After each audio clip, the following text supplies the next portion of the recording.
Queen Mary of Denmark was violently attacked during an official engagement in the middle of the summer. This shocking incident, which occurred as she began her vacation, shocked the kingdom and sent shock waves across Europe. What really happened? Never before seen footage, royal backstage footage, and reactions from the palace. This report delves into the disturbing details of an incident with unexpected repercussions. The images are striking. A shout, a hand reaching out into the crowd, a brutal gesture, palpable tension. On that day, Queen Mary of Denmark, one of Europe's most respected royals, was preparing to begin her summer vacation with a seemingly peaceful official engagement, but nothing went as planned. In a matter of seconds, the ceremony's apparent calm transformed into discreet chaos. In the shadow of a carefully selected audience, an unspeakable act was committed against the woman everyone admired for her grace, dignity, and constant commitment. The attack, so sudden, was initially minimized, even concealed, by tightly controlled royal communications. But the witnesses present that day remembered nothing. The incident took place in an emblematic location on the Danish coast, where the monarchy usually connects with its people during the summer season. Mary, true to her reputation, had made a point of meeting citizens, children, and local officials. Her light, immaculate white dress fluttered in the sea breeze. Her smile seemed unwavering, until this unexpected moment. As she approaches a group of onlookers to exchange a few words and greet some children, an individual suddenly appears from the second row. The act is brief, violent, and precise. A hand shoots out and violently strikes the sovereign's shoulder, causing her to stagger, surprised and unbalanced. A bodyguard intervenes immediately and pushes back the attacker, who only had a fraction of a second to carry out his act. The shock is real. Silence falls. Mary straightens up, visibly upset but dignified, and tries to minimize the incident. Yet the cameras have captured everything. The flashbulbs are going wild. The footage, although quickly cut from traditional media, circulates on social media at breakneck speed.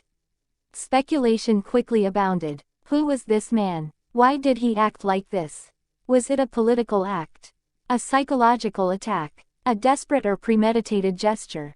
The royal palace initially remained silent, before issuing a brief statement stating that Queen Mary was well, and that she will continue her engagements in peace and security. But nothing in this statement calmed the questions. The attacker, a man in his 50s, reportedly shouted confused words at the time of his attack, referring to betrayal by the elites and a royal charade. These words sent shivers down the spine in a country where the monarchy is generally respected. For Mary, this attack was not just physical violence, it was a symbolic fracture. The Australian-born sovereign, who became Danish through marriage and devotion, is the mother of 4 children, including Prince Christian, heir to the throne.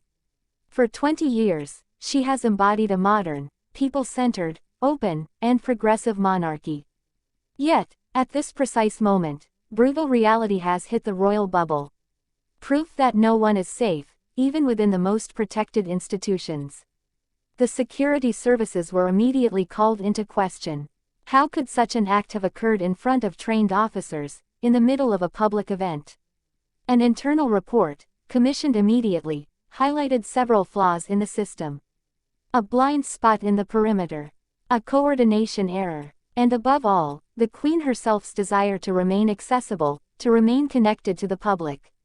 This desire, praised by all until then, suddenly became a source of controversy.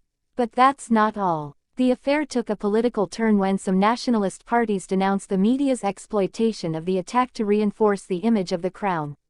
Others on the left wondered, why didn't the palace immediately make the incident public? Did they want to hide the truth from us? Is the monarchy afraid of appearing vulnerable? While the news channels deciphered the moment of impact frame by frame, the public remained shocked. Testimonies are pouring in. Mothers speak of the frightened looks on their children's faces. Witnesses describe the strange atmosphere, that suspended moment when no one could breathe. Mary, for her part, continues on her way. The very next day, she appears smiling, but with a slightly numb arm, for a second engagement at a local school. She refuses to be intimidated. But in her eyes, the photographers notice a different sparkle, a fleeting shadow. Denmark, a peaceful country, discovers that even its queens can be targets. Royalty is no longer a fortress, it is human, accessible, but now exposed. The summer vacation, which had promised to be relaxing, then takes on another dimension. The entire royal family is gathered at their residence in Grafton, a popular royal summer destination. But the atmosphere has changed. Security is tightened, planned visits are rescheduled, boat and bike rides are supervised. Christian, Isabella, Vincent, and Josephine are kept away from public gatherings. King Frederick, however, remains in the background, deeply affected by what has happened to his wife. He reportedly cancelled several private trips to be with her. The couple displayed unity, but each felt something had broken. In the foreign media, the affair caused a stir. In Australia, Mary's native country, newspapers relayed the news with deep emotion. In Sweden and Norway, sovereigns sent messages of support.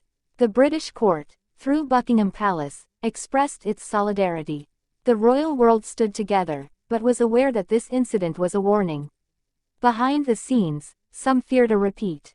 Should the public appearance strategy for crowned heads be completely revised? Should this closeness, so precious to the modern image of European monarchies, be abandoned?